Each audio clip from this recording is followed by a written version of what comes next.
Hello, everybody out there in the internet. Welcome to Aimless Babble Z, episode 213. I'm Ticketmaster, joined by Traptical. So, yeah, an RPG, and we'll do some what you've been playing, talk about HD resolutions. Doesn't really matter. I mean, come on, seriously. Like, if you're going to play some game, I mean, I don't know. It's probably just me, because I play old games, and then I go back to play games on the handheld, and I can't really tell. It's like, you know, can you really tell? Once it's at like a certain point, does it really matter? So, I don't know. It looks good to me. Does it, like, if it looks so good, why does it really matter if it's 1,000 by 1,000 and, you know, it's just a number, but to my eyes it's like, oh, that looks fine to me. So, yeah, there we go.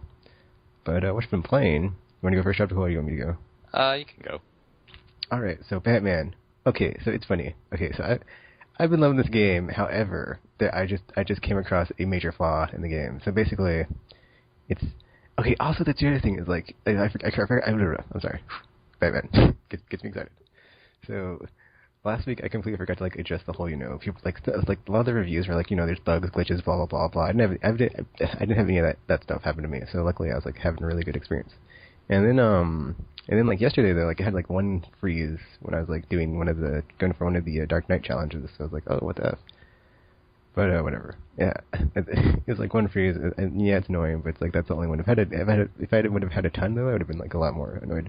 But, besides, like, the game freezing. So, okay, the Dark Knight system in the game is basically, there's, like, these set of challenges that you do in the combat mode, in the predator mode, and in the investigation mode when you're investigating the crimes. So, you can only do those in the... I'm not sure if this is true or not, but I tried to get some of them cleared in the challenge rooms and they weren't working. So I'm not sure if you can get them in the challenge rooms or not. But, you can only get them in, like, the campaign section of the game. However, when you play through the campaign, all the rooms and enemies that, like, show up in certain spots don't reset or respawn. So if you go to a predator room where you can usually just go in and sneak up on dudes and take them out, it's like that room's going to be empty. So all the predator rooms clear out, but the combat sections, since there's random crimes, you can go in and get those. So I need to get, like... Okay, and then the problem, basically, is that I need a gadget that can get me a challenge token in the final predator room and to get this trophy, and it's like, I cannot get it because none of the rooms have any henchmen in them. So I'm playing on my I Am the Night mode, and so luckily I'm gonna try to get in that mode. But oh my gosh, man, just it's really annoying. And then I thought I got it, and I didn't get it, and I was like, what? So I was really angry about that. And so yeah, and then on my New Game Plus, I'm in a room with a bunch of dudes, but I'm gonna try to get a challenge that is I guess that's the other thing is I tried to get out of the room, but it's like you have to secure the room before you leave it, so you have to take out all the dudes. So I was like, oh, well, I can't leave and come back, so that sucks. So basically, I'm going to use that one to do the no takedowns, where it's basically just use the combat takedowns, the all-out ones. So that's going to be interesting. Really? There's one where you just you break stealth and go? Yeah. Huh. Yeah, it's called, I forgot what it's called. I think it's called head-to-head, and it's basically you can't use any of the takedowns. You have to use all combat stuff. Punch. But my plan is to use all cape stuns and then just use like a takedown. But when you use the takedowns, like the R2 and triangle or L2 and triangle, whatever it is, those are loud and over everybody. So I'm gonna just one by one try to stalk all the dudes, and then when they break off into groups, just like get them alone and then pick them off one by one. Hopefully, as I use the gargoyles for cover, and hopefully they don't see me and don't shoot them, or that's going to get really tricky, because that's the area I'm in is the church from the Arkham City, so it's like there is basically one floor, and there's no second floor, and it's just the floor, so if they see me, it's going to get really tricky on trying to, like, escape. But there's vents, so vents and grates, so as long as you can, like, use those to your advantage to, like, sneak around, and you know what you're doing, which I do, so I should have a problem, but it's on New Game Plus, you can get, like, shot, like, 3 times, and and you're dead, so. It's more challenging than if it was my normal mode, which is not the super killer enemies. But since I cleared almost everything in that mode, I have nothing left to use to get my challenges the easy way. So now it's all New Game Plus or I Am the Night mode. So it's like, oh, well, I made the game even more challenging by myself by not getting the challenges in the Dark Knight mode the first time through. So it's like, oh, well, but then I didn't know, so if I'd have known, but it's like, oh, whatever, dude, whatever. Wait, so for clarification, what is what are the limits imposed on I Am the Night mode? Okay, I Am the Night, basically, you get checkpoints and saves, but once you die, and you get that screen where, like, the boss character of that area is, like, walking over your dead corpse, or your Batman's corpse, taunting him, it basically says, game over, restart from the beginning, because I had that happen to me, because I got killed in the Deathstroke match, and I was like, no! So I was like, or the next Deathstroke fight, and I was like, crap. It was funny, though, because, like, New Game Plus, I cleared that so easily, and then, like, I was like, I seem to be having more trouble here this time around. And then before I knew it, I was like, it's a roll 3, so I was like, I knew I was on the third hit, and I just had to get one more beatdown on him, but then he had his sword out and not his staff, since I broke it, so his combo, or his attack patterns changed, and I couldn't adapt to counter them, and so he got me, and I was like, so, yes, but then I realized, like, I guess I'll say it's not really an exploit, it's just, being smarter than the game. Is like when you find yourself in a pickle, just push the start button and restart. Because at first I was like, well, maybe if I push start and go exit to the menu, but then I was like, well, let me try pushing start and like just restarting from the checkpoint, and it works. So it's like whenever my health gets low and it's flashing red and I'm about to die and I have one hit left, I mean, yeah, you should just like probably not wait until that long. You might get like game over, and it's like whatever. It's like I'm going all in, so it's like I can still get around it. So it's like all right, I can still. Yeah, it's kind of cheap, but I don't care. It's like, whatever. If they wanted it to be super hardcore, they would have been like, you can't pause, and you can't restart, and like, it's going to be like some crazy Demon Souls, Dark Souls stuff of like, we're going to make you suffer Batman, and you're going to be Batman, and it's going to break you and stuff. But yeah. Yeah, but I thought it was. No checkpoints, you get one save. That would be crazy. So yeah, I'm slowly but surely working my way through that. Arkham 2 is coming along very nicely. It's got this cool setup where it has like dual protagonists, and like you see the conflict from two sides, and it seems like they're going to come together at some point, maybe in the third game or some point in the second game. That'd be cool. So that's really cool. What else have I been playing? Oh, Hotline Miami. I finally checked that out. That game, Tropical Strike, that game's crazy. Like the violence, it's just like the tone. It's just like wow, it's like very disturbing. I did not expect it for this game, because if you look at like the art style, it's just very like top down 2D. I was like, I didn't think you'd be able to like get that from that type of game, but nope, I was wrong. You can just the things you can do to people, and it's like it's funny playing that game, because you can just like I just think to myself, man, games have come a long way. Because like I mean, back in the day, if I was playing a game that looked like this, I would not think of like all this blood pixelation to like splatter out, or all these stealth executions you could do to people, and just the things you do to people in that game. It's like, oh my gosh. It's like taking all the violent interactivity that we've had the last however many years, and then applying it to the first 5 years of when the consoles were first around, and just being like, oh, look what we can do. Just all this crazy violence and stuff. And yeah, like the whole masks thing, and that story is so weird. It's like you're just a dude who gets a phone call, and it's like, oh, we got another job for you. It's like, what is going on? It's weird. Like the jobs seem really innocuous. Like the messages you get just seem like, oh yeah, go to the dry cleaners and pick up this thing, or go to the apartment and clean it up for us. And it's just like, and then you go, and you need no further instruction. You just go in and destroy everyone. Yeah, it's funny. It's like they'll tell you, this lady's been babysitting her kids and she can't take it anymore, so she wants you to come in and take care of them. and then like you get there and like, oh, take care of them. Wink, wink, nudge, nudge. I see. That was just crazy. And then like the first boss fight, and like there's that lady you save, and it's like, what? And you take her back to your like apartment or whatever. So now I kind of want to play through the rest of the game to see like what happens with that, 'cause that was weird. Yeah. Because like it's funny because it tells you to like to go up and push X, but when you push X, usually you execute people, but then you like rescue her, and I was like, I was not expecting that. So it's like, where's this going? Oh, that game, crazy. And yeah, it was also interesting like how you die. Like you're right about like the whole Super Meat Boy style. It's like so weird. Like you'll just die like with one hit, and then you don't really feel like the struggle or frustration rather, because it's like, oh, I can just go in and just keep trying different strategies of how do I get past these sections of rooms. Yep. Which is actually pretty cool when you get down to like the mechanics of I got to clear this room by like there's this many dudes in that room, and like the doors and how they yeah, like you said, like they trip people, and then once people are down, it's like, oh, free kill. So it's like it's like very interesting, like mix of puzzle, stealth, and violence. It kind of reminded me of like the early GTA's of just like, it's like looks so unsuspecting, but then like the, the stuff going on is like super crazy, over the top violence.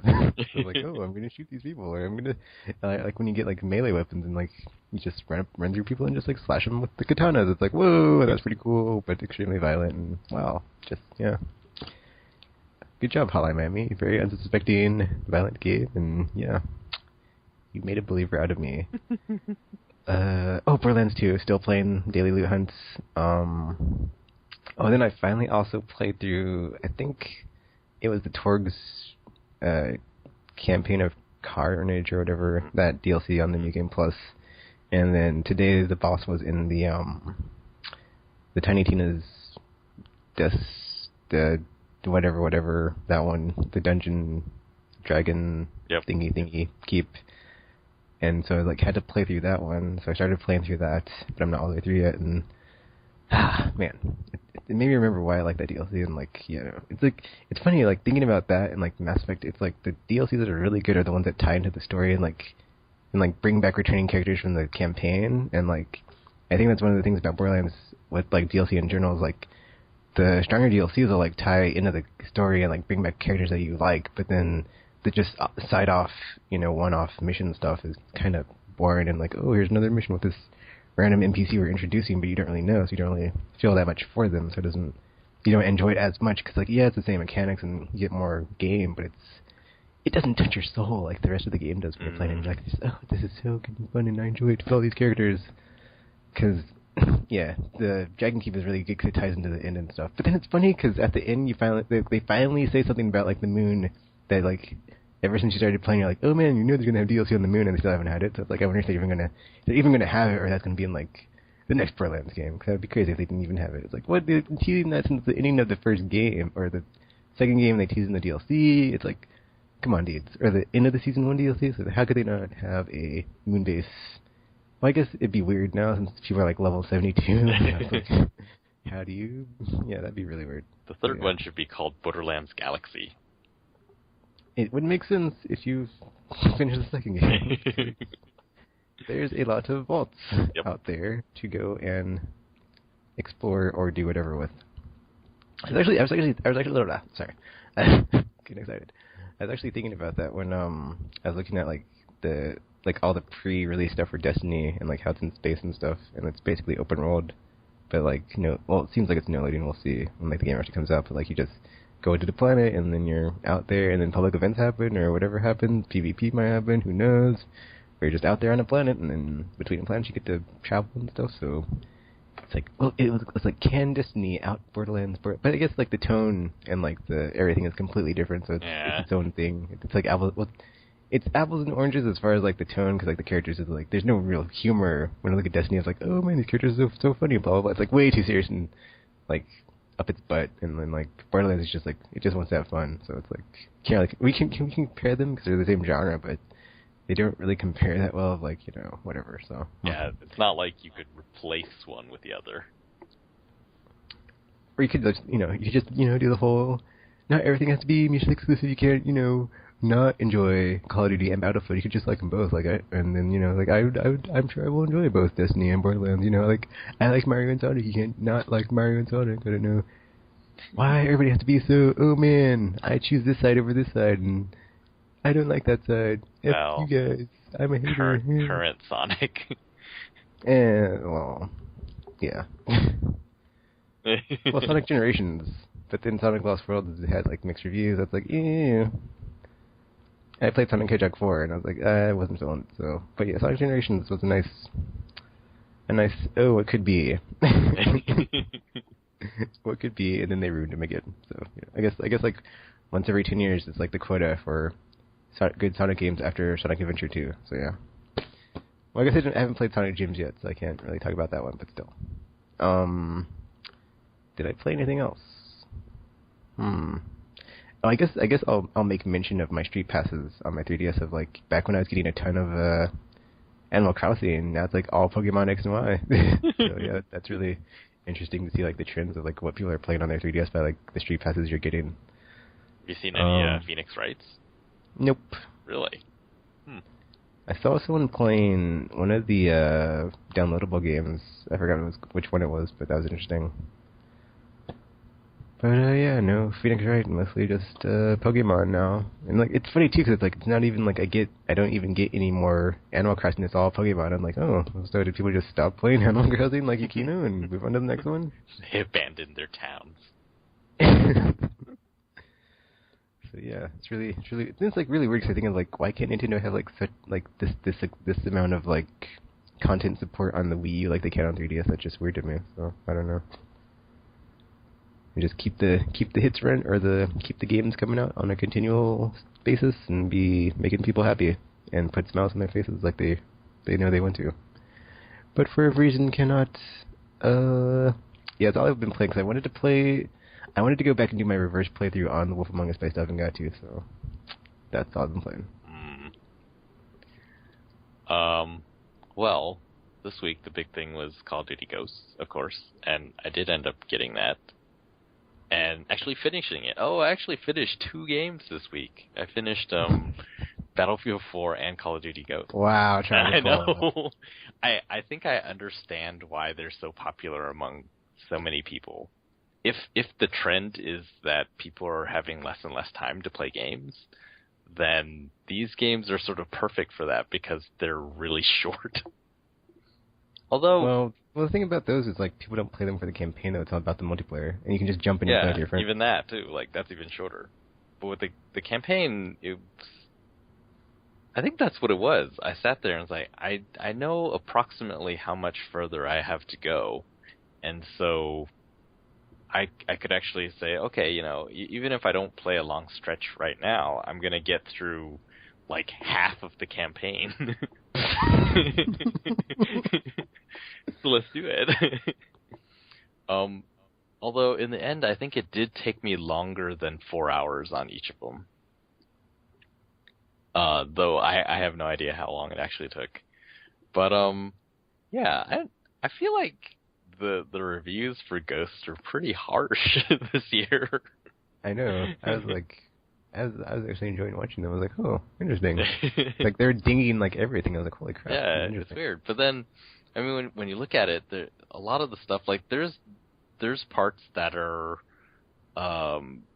basically when Uncharted 2 came out, I was like, oh, this is the most amazing thing I've ever seen. So maybe it's because it suffers from coming out after Uncharted 2. But, you know, if you've only ever played Call of Duty, those parts should be pretty amazing. I know, it's weird. Like, some of the reviews seem like, you know, this is just a by-the-numbers Call of Duty game, but then I'm like, well, then why is it getting... I don't understand, like, the faults in it, because it's like the same could be said of, like, whatever you're faulting it with, like, with the previous versions, so then I don't see why the hit sticks come out this time. So it's interesting. It is very weird. Because they're like, basically, it was like, you know, you're in a corridor going down, and then you have these characters you don't care about, and they're the military dudes, and then there's stuff going around, or giant explosions everywhere, blah, blah, blah, and it's like, yeah, seems like Call of Duty. Yeah. It's really weird, too, because, like, some of the reviews were, like, half about the campaign and half about the multiplayer, and I was like, and then, like, this one review, I was like, it was, like, 80% multiplayer, and then, like, 20% single player, and they gave it, like, a 4 out of 5, and I was like, that was weird. I was like, any other game, that would not make sense, but then I was like, well, thinking about it for Call of Duty, it would make sense, but then I was like, how come you can't apply that to all the other... Yeah, it's funny, actually, now that you say that, most of the reviews were very similar to previous Call of Duties, and yet, you know, I guess that's the weird thing about number scores. They don't reflect the words oftentimes. It's just, you know, I think people write the words, and then if you go and read the words from, I don't know, how many years, 3 or 4 years of Call of Duties, they're all kind of the same. It's like, oh yeah, the single player campaign is short, and there's like spectacle and stuff, but you're here for the multiplayer, and the multiplayer is blah, blah, blah, and then it gets like a 9 or 10. And yeah, the reviews for this were basically exactly the same. Actually, there was like some like legit things on like the multiplayer, because they said there's like no more ground war on 360 and PS3 of like you can't have the giant map battles with up to 18 people. It's only maxed at 12, so it's like okay. So personally, I actually found that a lot better because ground war most recently I played Black Ops 2, and ground war in that felt very, very random. I mean, Call of Duty generally feels really random to me because you're just spawning all over the map. There is no sense of, like in MAG, I liked MAG because there was a sense of, okay, these are the front lines. So if you're back here, chances are you're not going to get shot in the back. But in Call of Duty, it's like NASCAR. Everyone is running this circle around the map. And so if some people are running faster and you're running slower, you're constantly getting shot in the back because that's where they're coming from. And yeah, I feel like with less players, it felt a lot less random. And, it might also be because the maps are new and everyone is learning them, so I wasn't dying over and over and over without doing anything. But, yeah, I don't know. I looked at it as like, in fact, they added a mode. They took out the mode that has the most players, and they added a mode that has only 4-on-4 games, and they're all objective games. And it's like, I think that would be something that I'd be into. But I haven't tried it yet, because playing with random sucks. Still haven't solved that problem. Nope. But yeah, so far, multiplayer seems... Wow, It's also interesting because I was playing Batman on Tuesday, and I looked at my PSN list to see who was playing Ghost, and it was like nobody. I was like, oh, weird. Very few, actually. I saw only 3 or 4 people playing Ghost on my list. And I checked again, and I saw like 2 more, like you and somebody else. I was like, so did nobody go out and buy it? But then it's like, it made $1 billion. I was like, oh, well, that can't be true. I was like, did the cycle finally break? Did they finally? No, didn't happen. Yeah, campaign, it seemed fine. The story seemed, I suppose it was typical Call of Duty, and they have the sort of signature moments, fall down, slow motion, there's a pistol over there, and then, breaching, and all those sorts of things. But, yeah, for the most part, I thought it was okay. The story was... Well, I think... Okay, I have a question, Job to quote, because I saw part of the space mission, and, okay, I'm going to, tweet Neil deGrasse Tyson about this, because it was bugging me. But if you shot a gun in space, would they still behave like you're on on Earth and, not be all zero gravity, no weight, blah, blah, blah, blah, or, be sped up or something? The bullets would... So... And yeah, I don't really know, but my thinking is that the bullets would be faster because there's no friction. That's what I was thinking. There would also be no bullet drop. They would just continue, or there would be a little of bullet drop because everything in orbit of Earth is falling at a constant rate. So even the satellites that we have up there, they're not that good and just keeping orbit on their own. They have to have adjustments all the time, otherwise they just fall out of the sky. So everything is falling, so there would be a little bullet drop, but the bullet drop would be a lot less than what you would see on Earth. Okay. The one thing that I would think that people would be wondering about is Newton's law. So if you fire a bullet out the front of something, then it will push you back with the same force. So... at first when I saw it, I was like, if you fired a machine gun in space, wouldn't you just be propelled backwards? But then I guess, one, they did it for gameplay reasons. No, that's not going to happen. And so, logically, I guess they could explain it. Maybe you're counteracting it with, your little jets on the back of your suit or whatever. The other thing is, I think because bullets have such little mass, they're not really going to be, their acceleration is going to be really great, but because their mass is so small, their force isn't going to be that great in pushing you back. So, but yeah, these are all guesses. But then I was all like, well, with Call of Duty, it's not a game we can carry anyway. So that's true. I was like, I'm going to ask Neil deGrasse Tyson about this. I'm going to get this solved. I think the gameplay wise, those parts were pretty neat. It was just the way that you could approach situations was totally different than what you were doing before, because you could go. In the space mission, there's actually like cover, quote unquote cover, and then and sort of enemies can approach you from any angle from the front, and so you can move up, and you can, you don't have to run around cover. You can go over it or under it, and it was just like it felt pretty cool, and I feel like they put it in there because they had the swimming levels too. And it's like, it's basically the same. Except one is faster. One is a lot harder to render because there's fish and stuff. I don't know.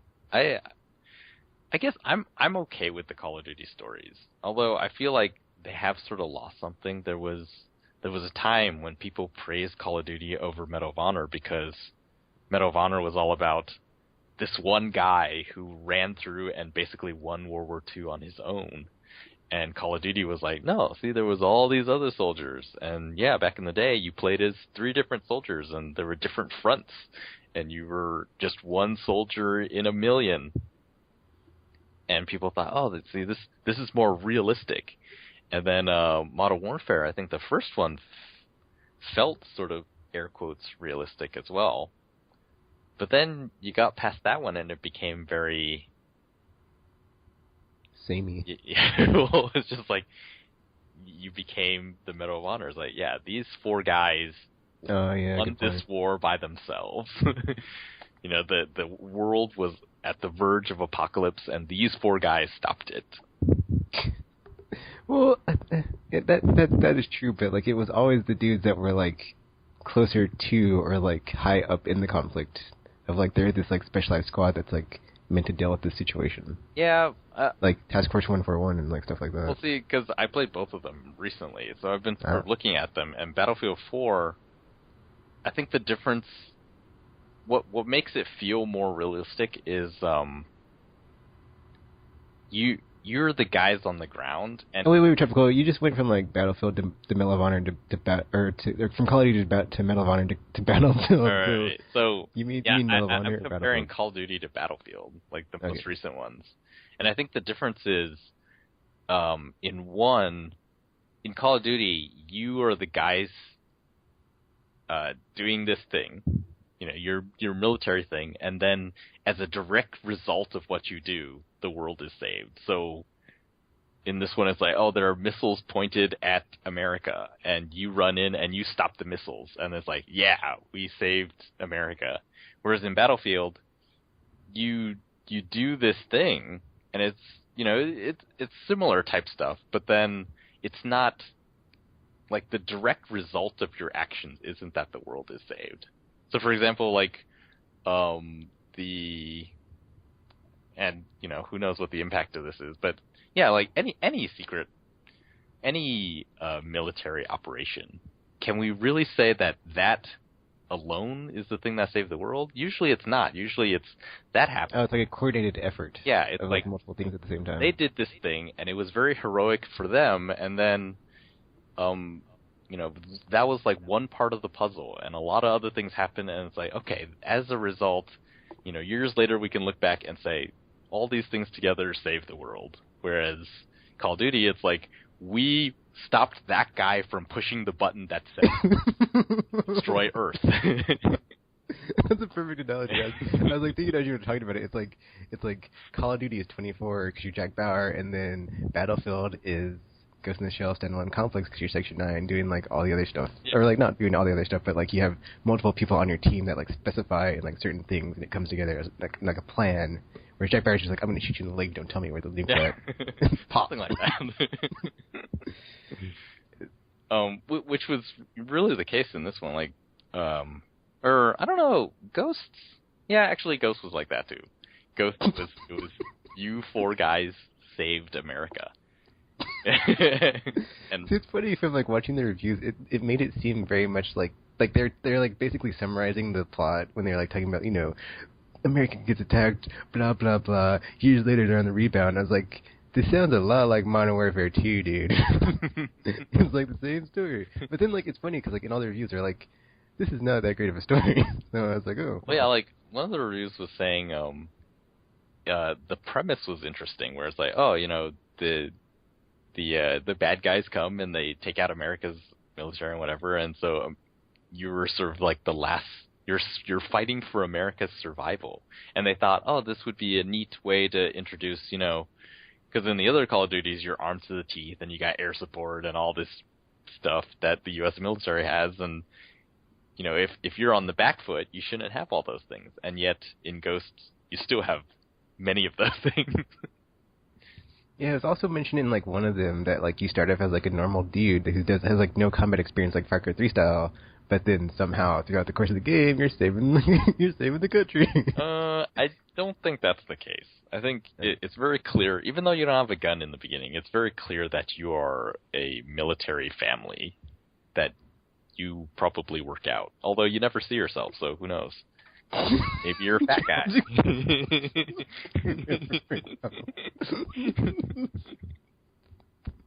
There are no mirrors in Ghosts.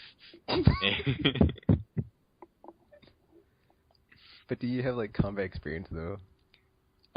Again, it's not stated, but in the beginning it seems clear to me that you do have military. Okay. 'Cause it made it seem like from what I was watching of like it's just two brothers turned into something. It wasn't and two then guys. they somehow save the day. It starts off, and I don't think he was wearing camo pants, but he looked like a guy who should be wearing camo pants. It's just like, this is clearly a military family, and we live near a base, I'm presuming? Maybe we live in a base? Yeah. It did not seem a zero to hero story type to me. And then, with Battlefield 4, it's like a minor incident that happens, and you get caught up in it. And the crazy gamer, you have no idea what's going on by the end. I have beef with that. In the reviews, there was another review I read of Call of Duty Ghosts where it was like, I have no idea what this story's about. And I feel like that's kind of lazy. It's like, it's not that the stories are totally incoherent. I understood the stories, so I don't understand why these reviewers are saying that they don't understand the stories. That's not telling me anything about the game. That's telling me more about the person writing it. It's like, what do you mean you don't understand it? Yeah, it's ridiculous. Battlefield 4, the story is a lot less, I guess, clear compared to Ghost, because it's not this giant, we're hunting this guy who's going to destroy America thing. It was, there was this politician and he got killed, and then this general is going to seize control, and then that's just like the backstory, and you're military people, and you have to do this thing, and it turns out to be involved with that other thing, and then it turns out, and there's like multiple endings at the end, so it turns out in one way or another. Oh, I see. And it's a lot more about, I guess it was more about two characters that are on your squad than anything else. But yeah, for the most part, I felt like these are, Battlefield 4, when I was playing it, I was like, oh, this is much improved from Battlefield 3's story. Because Battlefield 3's story was very much like a Call of Duty style story. In fact, it was told in the same way as Black Ops. It was all flashbacks. And playing Battlefield 4 made me realize, like, flashbacks and stuff like that are a very, I don't know if I would say lazy, but it's an easy way to tie together a lot of different locales. So it's like your level designers are all like, oh, we want, a level in Singapore, and we want one in Hong Kong, and we want one in New York. And it's like, okay, how do we tie it all together? And then it's like, well, it's going to be weird if we have loading screens that are just people sitting in airplanes and waiting to get to the next spot. So they just say, oh, it's all a flashback. So he's just remembering all the times he went everywhere in the world. And Black Ops had that, and Battlefield 3 had that. And Battlefield 4, there is a sense of, like, you're going from place to place, because the places aren't that far apart from each other. And it just felt a lot more coherent. And yeah, Ghost is the same way as the old way, where it's just they have those very flashy-looking briefing/loading screens, and you just hop around the globe to different places because they wanted to do an underwater level, and they wanted to do a space level, and they wanted to do a desert level. Yeah. I guess the thing that I remember playing Call of Duty Ghosts at the beginning was that people kept yelling, enemies at 12 o'clock. They're like, why do you need to say that? 12 o'clock is where I'm looking. Right in front of you. Like, do you think I have my eyes closed? Like, it makes sense if you're telling me it's like, oh, enemies to the right or the left, 3 o'clock, 9 o'clock, 6 o'clock, because I'm not looking in those places. But 12 o'clock, and they said it constantly throughout the game. It was like, enemies at 12 o'clock. Like, yes, I know. Thank you.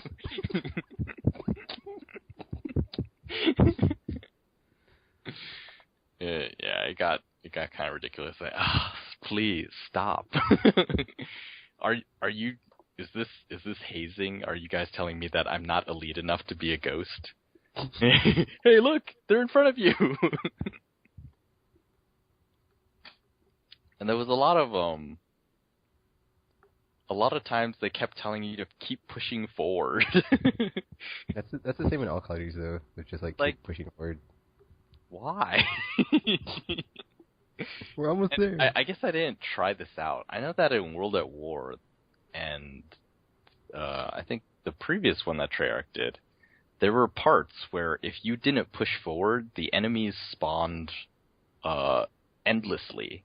So you would never make any progress unless you move forward. And I didn't learn this until I played Veteran. Because Veteran, I felt that it was very realistic, because it must be like that in real war. If you stand up, sometimes you just die. So Veteran taught me, he's like, okay, can't move, you gotta stay down until it's all clear. But if you do that, the level never ends. Like, the enemies just keep coming, and you can never finish the level.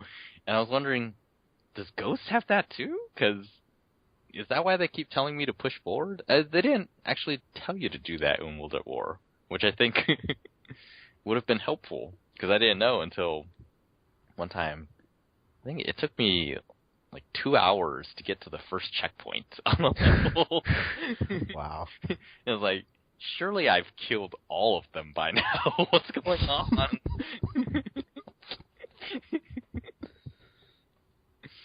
Yeah, Ghosts, yeah, they just want you to move forward and look in front of you. And, okay, that's what I did.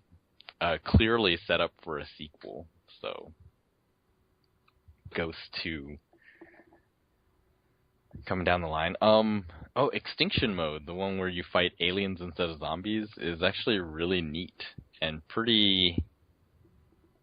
So, in Zombies, how it was you started out with pistols, and every shot that you got that hit a zombie, you got points. And then as you accumulated your points, you bought better equipment. So there'd be guns on the walls. Later they added perks machines, which were like vending machines that you could buy perks out of. And then a mystery box, which you spend a certain amount of points, and it would give you a random gun. And sometimes they were awesome, like the ray gun, and sometimes they were not awesome, like the ballistic knife. Man, that thing's hard to use in Zombies.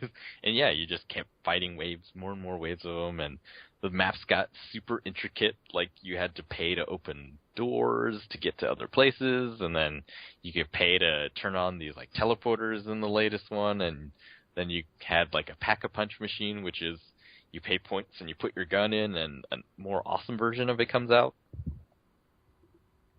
With Extinction, they traded points for money, and then in addition to that, they added skill points. So every wave of aliens you defeat, you get a skill point, and then you can level up certain skills that you have. And there'd be things like your bullets do more damage, your ammo packs give out more ammo, and that's the cool part where there are 4 different, like, you can have different specializations for everyone who's playing. It's 4 players, and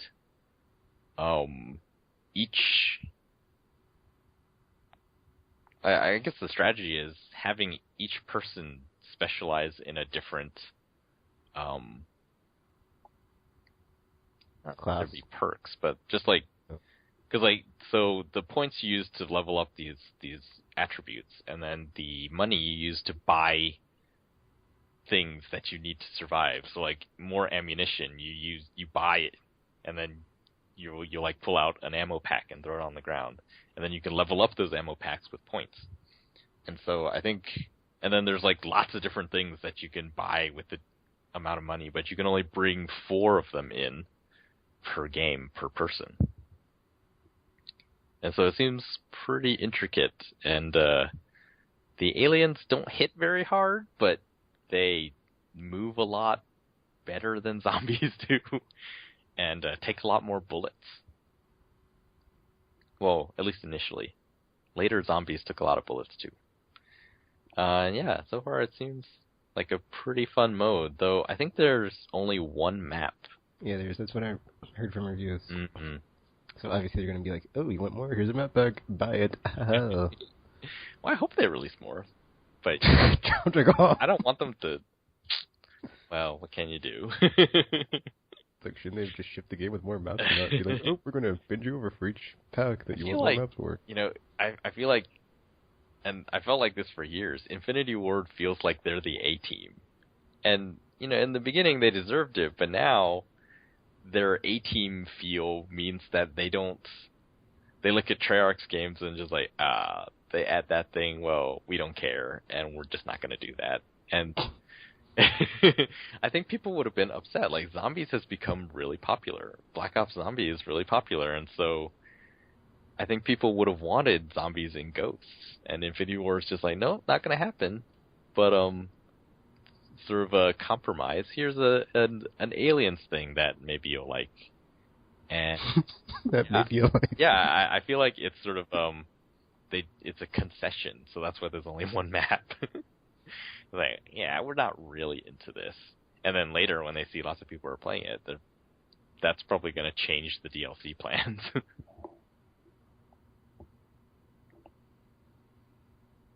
Whew. What else is there to say about Ghost? Did you talk about multiplayer yet? I don't think you talked about multiplayer. A little bit. Did you play any multiplayer? Yeah, just the thing where the squads or the team sizes are smaller, so it's less random. Actually, I heard it's weird. I've heard the feedback from the cranked mode. People are like, well, all you do is run around and kill people, so it's not as fun. So, really weird. Since it forces you to, like, go for kills, and you can't just, like, stay put. That's really weird, because that's what people... Like, Team Deathmatch is the most popular mode, and that's all you do in Team Deathmatch, too. Although, I feel like the mentality is different in Cranked. Yeah, because, like, you can't really, you know, it's like every man for themselves on teams. So it doesn't really... It's like, when you get a kill, you're, like, competing within your team. Yeah, it's pretty crazy. The thing I noticed was, I was all alone. Like, I ran in a different direction than my team, and then two enemies ran right past me. I was like, why did they do that? And so, if you don't know what Cranked is you get a kill, and then if you don't get another kill within 30 seconds of the first kill, you die. But you get like faster reload. Every kill you get faster and faster. And so I think what it was they saw me all by myself, and they're like, well, I have no idea where the next guy is going to be. So if I kill him here, then I could be killing myself, and they just ran past me. And I was like, really? That's weird. Yes, I only tried one game of Crank because it was insane. I think the default movement speed is slower in Ghosts also, just in general. So when you're running around, you're not as fast, except in cranked mode. Where in cranked mode, even like before you get any of the perks, you're running. It felt closer to the old Call of Duties. I'm not sure about this, but it feels that way. Yeah. I actually haven't tried most of the other modes. I went on and I looked, and they didn't seem very popular. I looked and was like, well, of course everyone's playing Team Deathmatch, and yeah, there's actually a decent number of people playing Kill Confirmed and Domination and just all the modes you've heard of. And then I went to Cranked and was like, there's no one playing here. Hunted, like, there's very few people playing here. Infected, yeah, not many people playing. It's just, I feel like people are just sort of sticking to what they like. Were there a lot of people playing Search and Rescue? Because that seems like a cool play type. Not really, because that one's that's too bad. Yeah, yeah. The thing that I thought kind of sucked was I used to like playing Mosh Pit because I like the objective modes, but I don't know that I like all of them, or I don't know which one I like more. So I liked having that sort of playlist that would go through a lot of different types of modes. And in this one, you have to choose a mode in order to get into matchmaking. I was like, so I played mostly Domination. And for some weird reason, I think 9 out of 10 of my games were on the same map. I was like, really? So I got pretty good at knowing that map.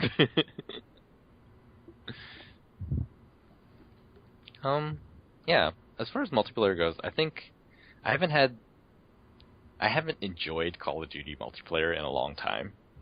Black Ops, I'll take it out sometimes and play it and just be like, never mind. But Ghosts, yeah, I thought it was okay. I think what really changed, one, I feel like the play speed is a bit slower, so it's not quite as crazy, and I think that also has to do with not having as many players. And then also the can't remember which one had it. Operations. It's like there's certain tasks that you can achieve in the game, and then they give you, and they're not challenges. They're more like one of the other. Black Ops had it, but it gave you like the currency in game to like customize your character.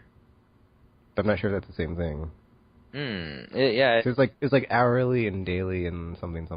Yeah, it was the one that you had to buy.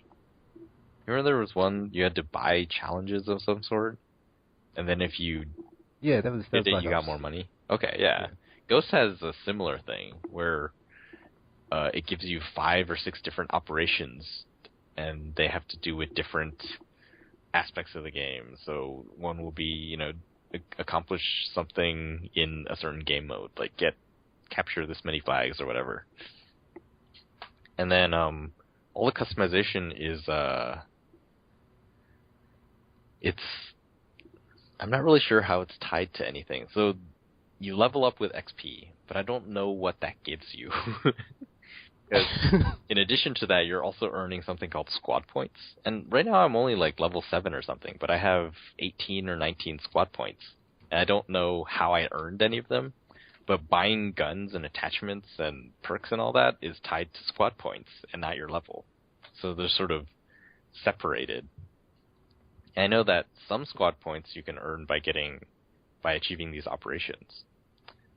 And I'm not really sure why I'm more into operations than I am into the challenges from the previous Call of Duty games, but it just feels more like, I don't know, I have more desire to do the operations than things from the past.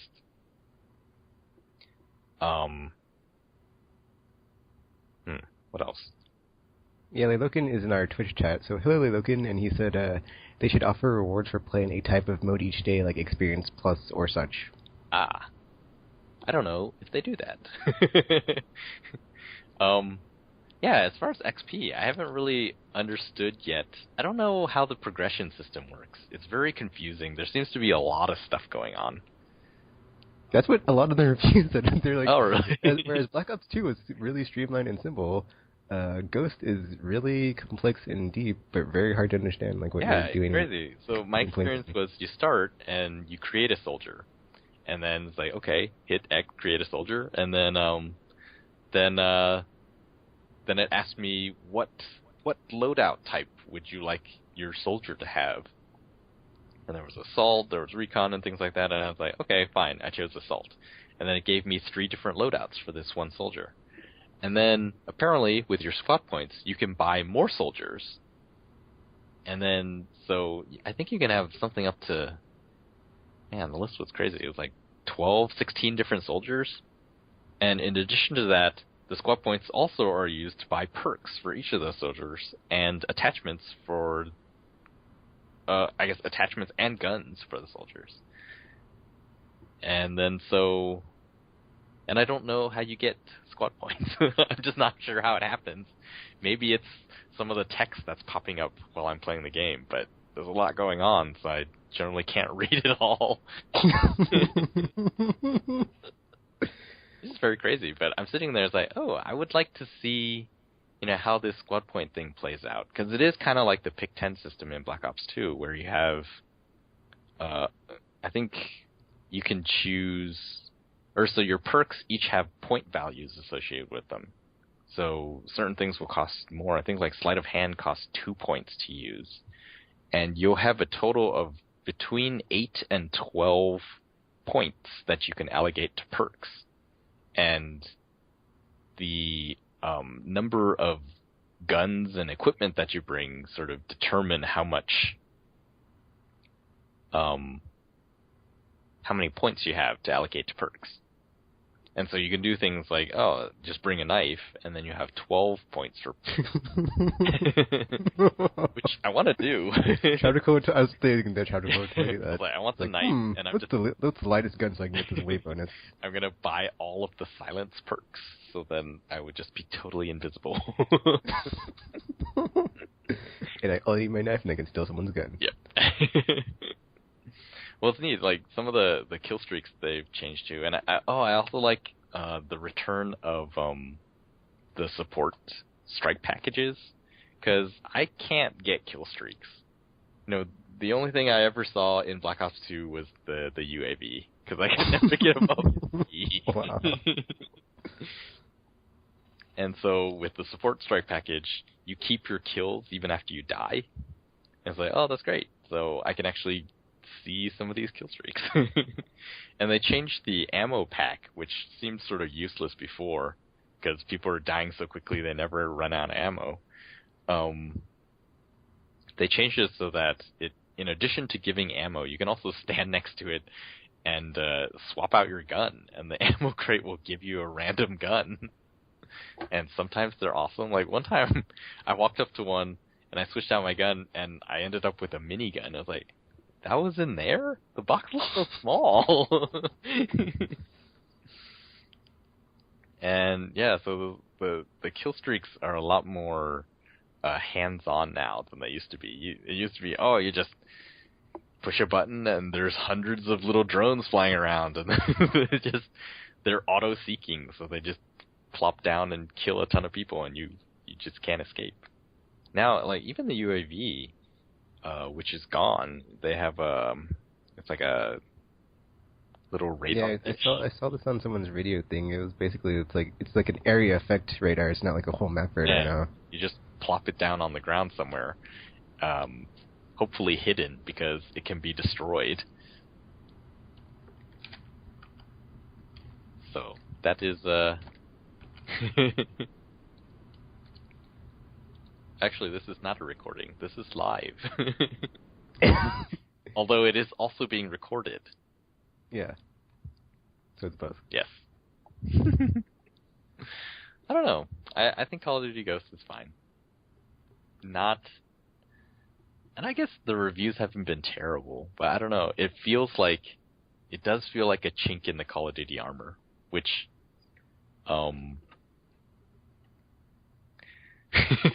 Still not enough to make it not sell $1 billion worth of game. I have been thinking about a thing you said the other day, Tekken. It was weeks ago, where you said, like, I was talking about... It's about AAAs. I was talking about Killzone Shadowfall, and you're saying that it's like, oh, no one is going to buy Killzone Shadowfall because it looks better if they're already into Call of Duty or Battlefield. And I don't know, it's just been... I've been mulling it over a long time. It's just like, that's sort of sad. I mean, when people make sequels, not only are they catering to their fans, they're also trying to create new fans. And so they try really hard to make, each game better than the last. And the way you're saying it is, it means that all of that effort is wasted. Because you can never get new fans. Not... Okay, that's like kind of hyperbolic, Tropical. I mean... there will be like diminishing returns. It's like, it's like whoever they're competing against, whoever's like king of the mountain, they will not like, like all of a sudden convert all the people from that mountain to following them to like boost them up to the peak to be like, all right, we've taken the crown, we're king of the genre, king of the mountain, goodbye Halo, goodbye Call of Duty, goodbye all the other first-person shooters, we're number one now because Killzone Shadowfall looks so great and it's amazing and you have multiple paths and you can kind of be stealthy, but not really, because you still shoot dudes in the face, but, we made you totally care about this game after you didn't care about it after all these years. I mean, but you see, like, so Halo, was always sort of the de facto king of the hill, right? Or whatever it was you just said. King of something. King of the mountain. King of the mountain, yes. The hyperbolic version of hill. Anyway, yeah, so, but then, and I guess it didn't happen overnight, but one day, Call of Duty Modern Warfare became the game that was at the top of the mountain. I'm getting that all wrong over and over again. But it still works. And so that happens, and yet, I guess it's not something that anyone can explain, but it does happen. Well, I think the thing is like, if you look at like genre conventions of like wherever the game, like that series or the franchise or the genre is at the time, and then if you have to like do something like very dramatic to just like shift the paradigm, so to speak, and then like if it works, it's going to be like super successful. Like Call of Duty 4 was like, it was like a post World War II modern military, and then the campaign was just like the first. Well, I don't know if it was the first, but like thinking back on it, I think it was like one of the first games where it was just like you had those crazy set piece moments and just like the crazy over the top action. It was like the first one was like Call of Duty 4. It was just like, experience in like dribbled out into the, or like the RPG elements that were like trickled into the multiplayer, and then people got addicted to that and just like, prestiging and like leveling up and like I'm gonna use this build of this class with these perks, and it was just like a hit. And then, you saw everybody else that came after try to like kind of copy off of that, and then, I guess that's, a thing you could see of like, if you've made it, is like when people are, doing stuff that you've done that you kind of what's that word?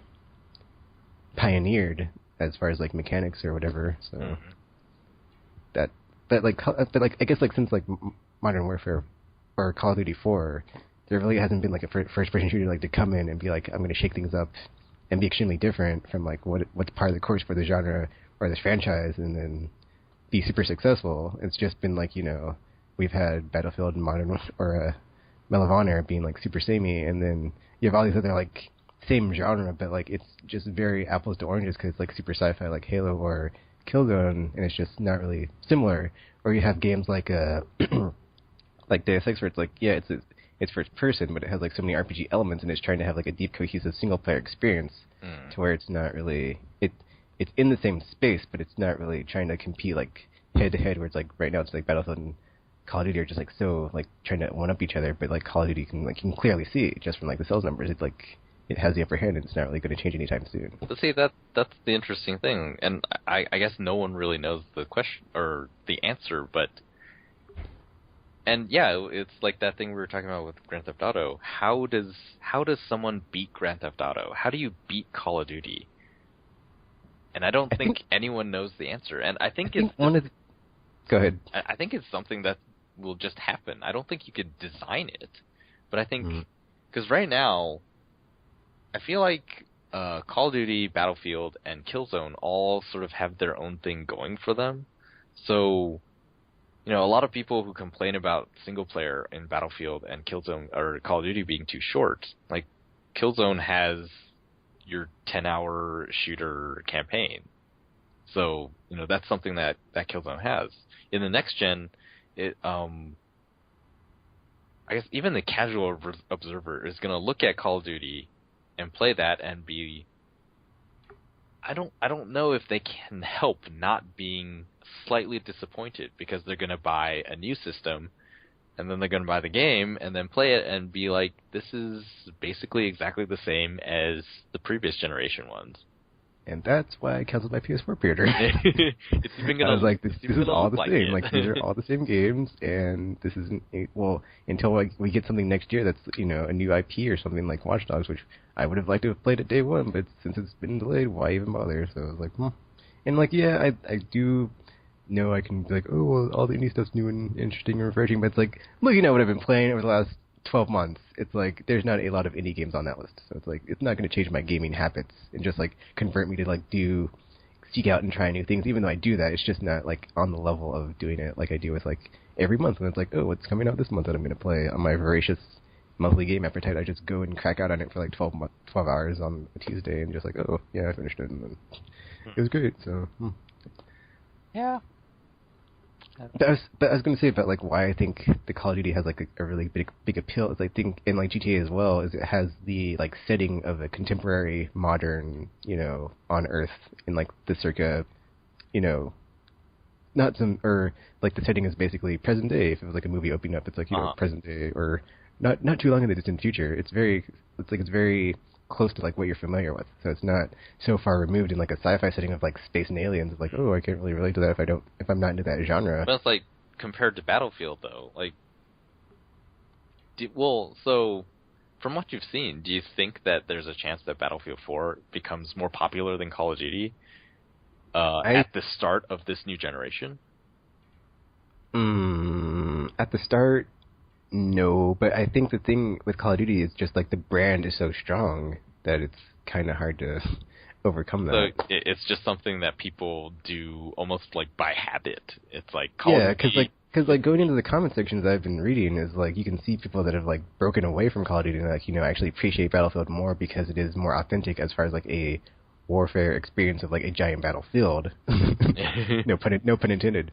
And you have a class system of support units supporting the front lines, and there's an actual line of conflict, and then two sides going at it, and it's just more authentic to the experience of what you would be doing in a warfare battlefield. Whereas Call of Duty is just run around and kill people and shoot people, and there's no real context of oh yeah we're just going around shooting people, blah blah blah. But yeah, did I look and say anything? Because I see a lot of stuff in the chat that I didn't read. And I'm wondering if it's any important, but I can't multitask because I'm terrible at multitasking. Yeah, man, this is really hard because we've never had anyone in the chat. And so now that I'm trying to read the chat and listen to Tekken and think of what to say in the chat, it's oh my gosh, my brain. Actually, he did mention something important. They can't hear you on the stream. But feel free to join us on Skype, Logan, because that would be great.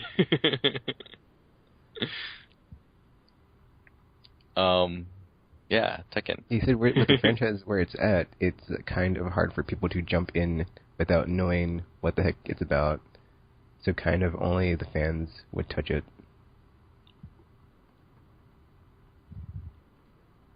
I'm so lost. Anyway, okay, yeah, I see. Huh, yeah, I guess we will see. I mean, I guess part of me thinks that... Wait, who... yeah, I'm talking to myself. Oh, Logan also mentioned that zombies was a gimmick for a long time, and then all the games started using it. Yeah. So I guess that is something. If you get Actually, I do know of, like, I've heard things of, like, people that only play the zombie mode in Call of Duties. most of the people I play with regularly only play the zombie mode. So there you go. That's the other fascinating thing about Call of Duty is, like, people don't even play the campaign. So it's like, you know, there's, like, all this work and stuff that goes into, like, the campaign mode, and people don't even touch it. It's like a phenomenon unto itself. Of like, yeah, I bought the game. I didn't play. Well, I played it, but not the air quotes, you know, main storyline mode that you usually would play of like a product or a boxed product $60 game. So that's really interesting. That's always been interesting to me. Just like people that buy the game and play the game. But it's not like the main mode air quotes of the game. Like I just play multiplayer. Like that video of Game Informer. That crazy interview. That was insane. Yes. Our fans don't really play any other games. They just play Call of Duty. They're not gamers. They're Call of Duty-ers. That was crazy. Yeah, well, I'm discombobulated right now, so I'll just move on to the next game I was playing, which was Lollipop Chainsaw, which is actually really fun. The only thing I remember from the reviews back in the day was that it was, they said it was sort of mindless button mashing, and the combat was not very interesting at all.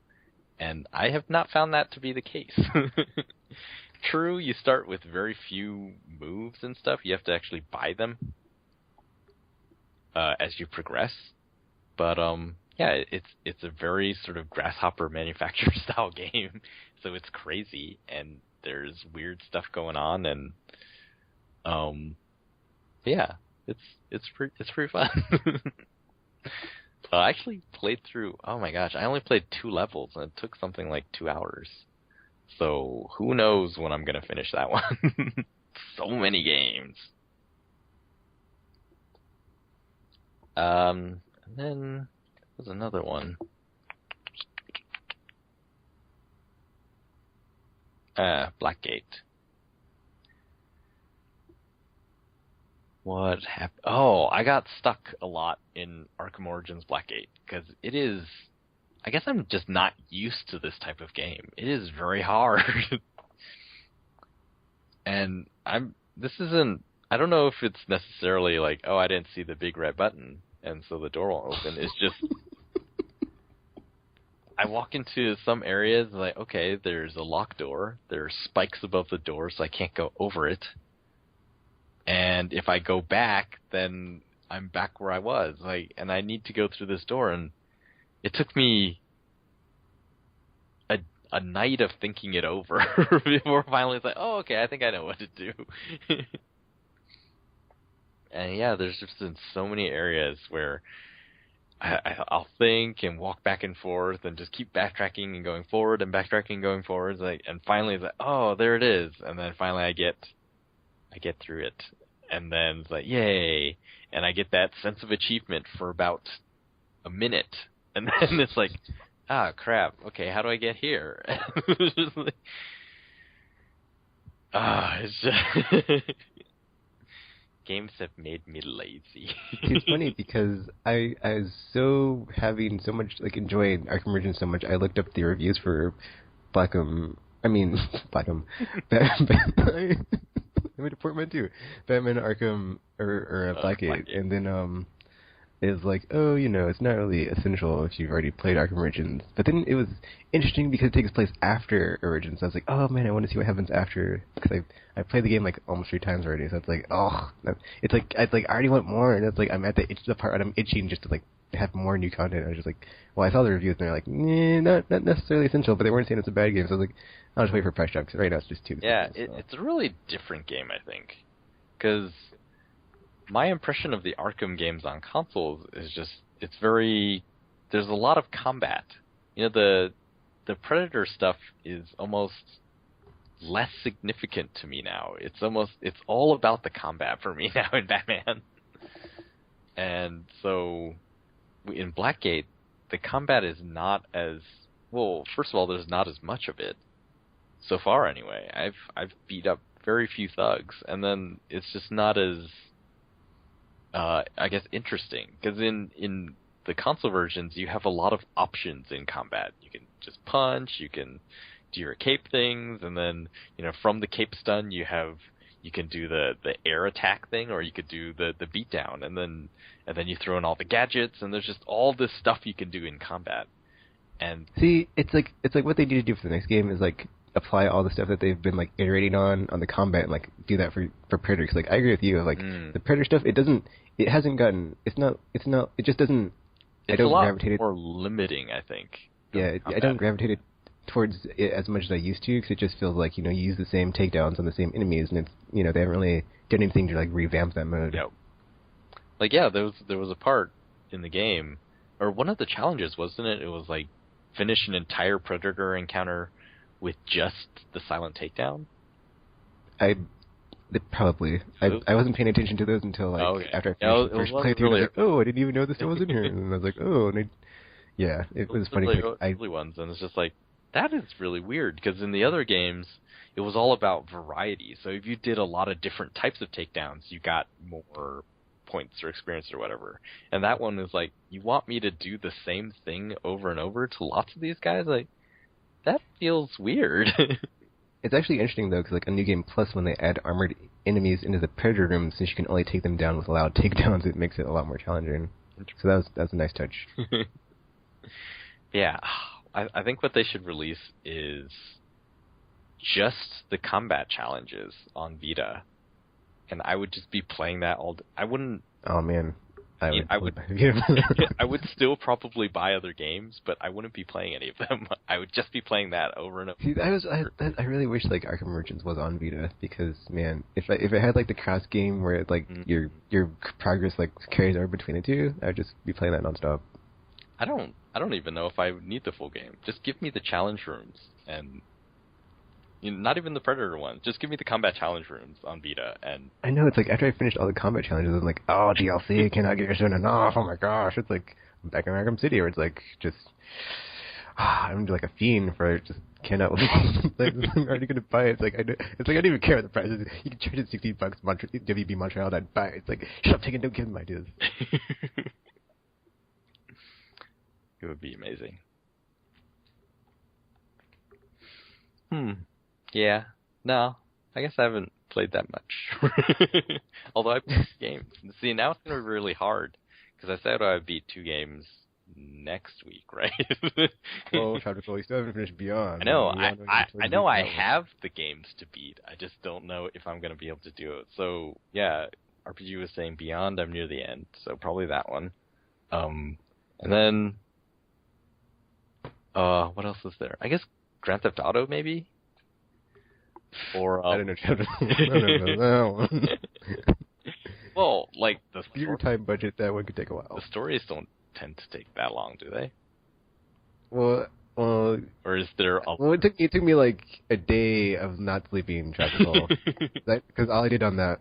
Actually, I did all the side stuff. But I think I did it after I finished the campaign. So, but like while I was doing the campaign, I was doing all the like different side missions for people that were like, oh hey, calling me on my cell phone. So.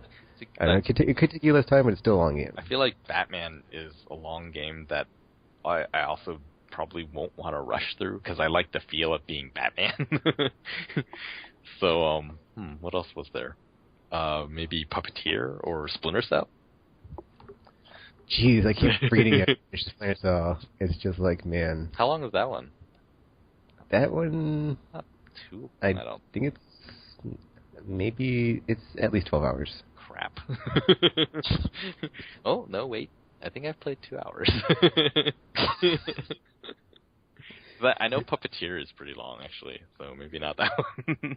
Maybe a downloadable. I'll figure it out.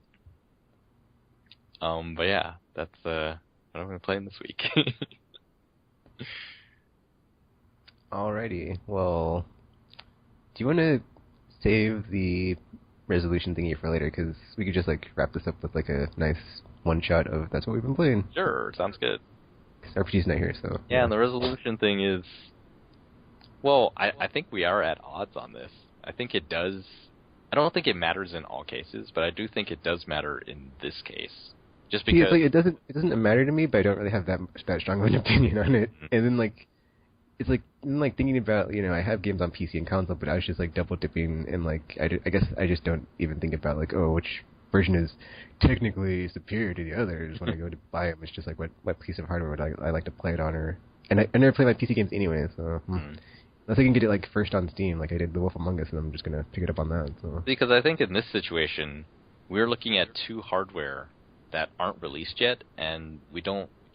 We know the numbers, but we don't. Oh, that's a good point, though. It's like it should be at that level, though. Yeah, I agree. Of 1080, 60 frames. So yeah, exactly. Like the only way we can know about the hardware is to see how they run games, which is what Microsoft has been saying the whole time. And now that we're seeing that, the Microsoft machine isn't running the games as well as on the PS4. It's actually interesting because the head of the Microsoft division, that guy, I forgot his name. He did an interview with Adam Sessler on Rev 3 Games, and he's like, Rise is at 900p or 60 frames or whatever. He's like, we're doing all these techniques to get the game at what we can do with the system. It's like, what? It's not even 1080p? That's weird. Sure, 900 out of 1080 is close. It's not 900p is not 1080p, but it's such a weird conversation to have. I wonder what Adam Sessler is doing. I'm not really sure because as I was saying earlier today, is I learn more about the author than I learn about the subject, because I feel like I know enough about the subject reading from lots of different people. So my biggest question with Adam Sessler recently is why is he sowing so much doubt on the PS4? Because before we legitimately didn't know anything about the Xbox One, and there was just rumors, and then Sony came out and announced concrete that, yeah, this is what we're doing. And then Adam came out and said, well, I don't really know what it's going to be like. And I sat there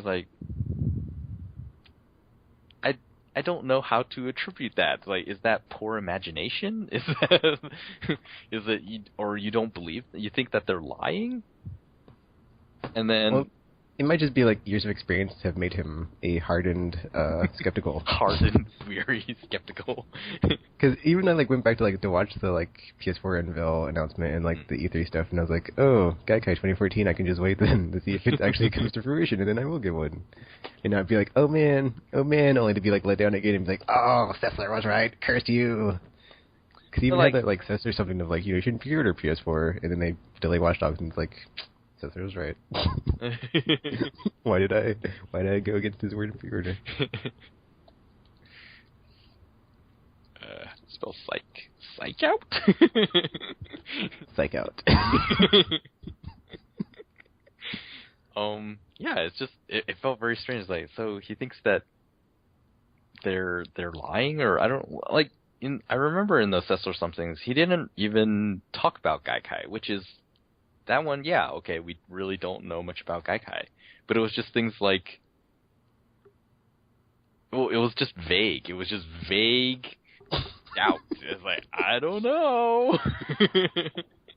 And then with the resolution thing, he's talking about, it doesn't matter, and it's about the games. And it's well, I guess that would be true, but when you're talking about, the game already exists. It's Call of Duty Ghosts. And so, yeah, I seriously doubt they would have made a different Ghosts on each console and say, this one is more interesting than this one. And so it's just about the technology. And so what is wrong with comparing the technology there? And because this is the only way we can compare it. First of all, we don't have access to the consoles, and even if we did, we can't benchmark them or anything because they're closed systems. And so, yeah, we have to look at the games. And now we're looking at the games, and this is what the data tells us. And so, yeah, maybe resolution doesn't matter, but what other knowledge do we have to go on to buy these systems? I'm not talking for my personally, because I'm just excited for the hardware. But just other people, if other people care about getting the quote-unquote better system, then what do they have to go on? Unless they're going on game performance. And yeah, so the question I was asking you at the beginning of the stream is if it's the same game and one looks better than the other, and the games cost the same, which one would you get? You would get the one that looks better, right? Yeah. And this is that situation, except one of them costs more. The one that doesn't look as good costs more. So which one would you get? Wait, what do you mean the one that doesn't look as good costs more as far as like hardware or like the software? Yeah, because like no one has the hardware right now either. So, you have to figure in the hardware price with the game on both sides. And then it's like, okay, so one of them costs more, but it's at a lower performance. And one is at higher performance and it costs less. That, I don't know, that seems like a pretty straightforward Oh yeah, good thing. point. If like they're $100 more with the Kinect, so if all you care about is this one game, then what is the problem with using it to compare the two systems? And I don't think it's enough to just say, well, in the future they're going to be the same. It's like, but you're buying it now, and this game now. Why do you care about the future right now?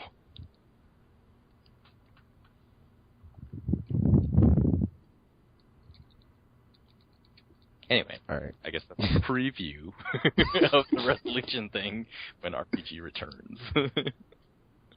So yeah, well, RPG, or I guess before I do the Dragon Ball Z announcer voice thing, check us out on aimlesspodcast.com, Facebook, YouTube, Twitter, wherever else on the internet we're at, and stuff. Do you have? Well, I guess Tropical had a nice preview outro there, so yeah.